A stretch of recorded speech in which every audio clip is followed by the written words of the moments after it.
Hi, Jarrett. Hey, how you doing? I'm good, man. How are you? Good. Can't complain. How was the summer? It was good. Good. Had a good summer. Yeah.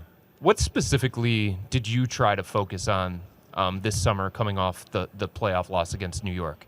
Definitely strength. That's obviously a big one. Another thing is just facilitating the ball to be able to, if I get the ball in the pick and roll, be able to distribute it to my teammates. I was asking Darius this and Donovan as well. So a couple of years ago, you guys won 44 games and you went to the play-in tournament. Mm-hmm. Last year, you won 51 and you went to the playoffs. Right. What do you see as your next step? I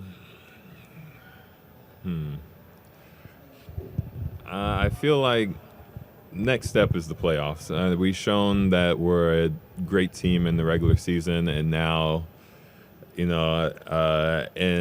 the public eye, we're not a regular season team anymore. We're going to be graded on our playoff performances now. So the next step is the playoffs.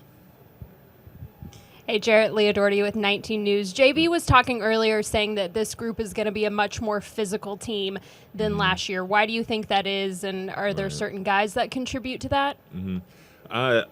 The guys definitely contribute to it. That's going to be a certain thing. I think it's going to be a mindset throughout the team. I think we're ready to be in attack mode now and not just go about things how we always been. Evan Damon, right down Euclid. Hey, Jarrett. Hey, how you doing? First off, congrats on the engagement. Thank you. And most important question for me is, what do you think of the new Pokemon DLC? I had to put Pokemon on the back burner. There's a lot more. I had to broaden my horizons. So I'm sure you've seen it in some capacity, but people have been dogging you on social media. Do you have any comment on that at all, or you just ignore that outside noise? I did the smart thing after the playoffs, and I deleted my social media apps. People can clown people on deleting the apps, but I think that was a smart thing to do on my part. And honestly, not really. I mean, if I was in their boat, I'd probably do the same thing. There's a lot of things you can say on social media, so I don't blame them, but nothing to say back to them now. And with the moves the team made in the offseason, it's clear it's an offensive approach. Is that going to make your life and Evan's life to an extent as well a lot easier down low? I think it's not going to definitely make it easier. It's going to change the way we go about it. We're going to have more help. We're going to have I don't like that word. Don't say more help. We're going to have different guys to help us. We're going to have different contributions to this team.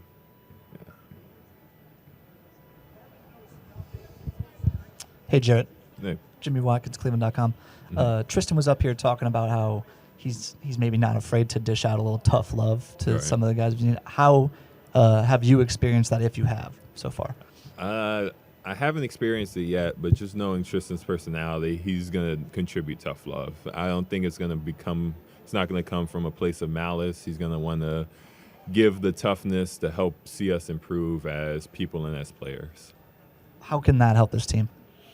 It's just something this team and every team needs. We need people to push us, to make us uncomfortable so that we're comfortable in the hardest moments. Marla Ridenour, Cleveland Magazine. Great to see you. You too.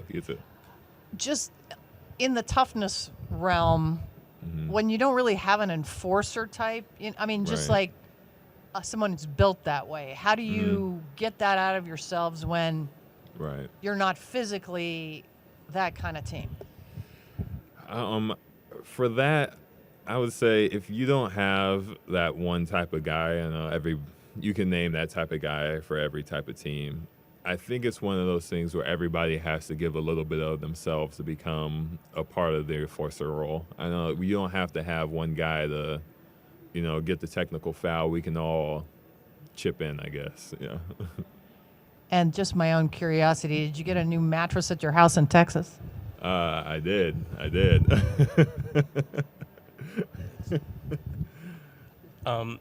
Just Jeff Shadal, News Herald. On that physical question, Jarrett, did you know last year that you guys weren't being physical enough and just it was exposed in the playoffs? Or did you think until that point you guys were fine there? I thought we were pretty physical. I don't know. I felt like we were physical. I can't speak for the outside world outside of our facility, but let's just say things just didn't go as planned in the playoffs, and they out-physicaled us. Yeah, let's say that. I like that. Last question. Jarrett, does the whole toughness, not physical enough, does that narrative bother you at all?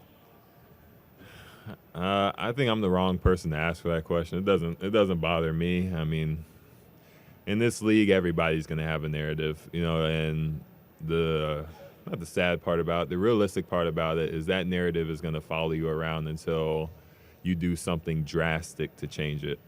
And so unless I feel like we want to change that, we're going to have to do something drastic to get rid of the toughness, to get rid of the physical narrative. So it doesn't bother me. It is what it is. When we talked to you in late April following the loss against the Knicks, right, you were putting a lot on yourself. You were taking it hard. Right. How long did it take you to get over the loss against the Knicks, and what was so difficult about that series? Right.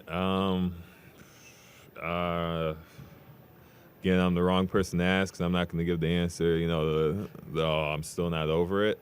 I looked at it. I watched the film. I understood where I messed up. I understood what I have to improve on.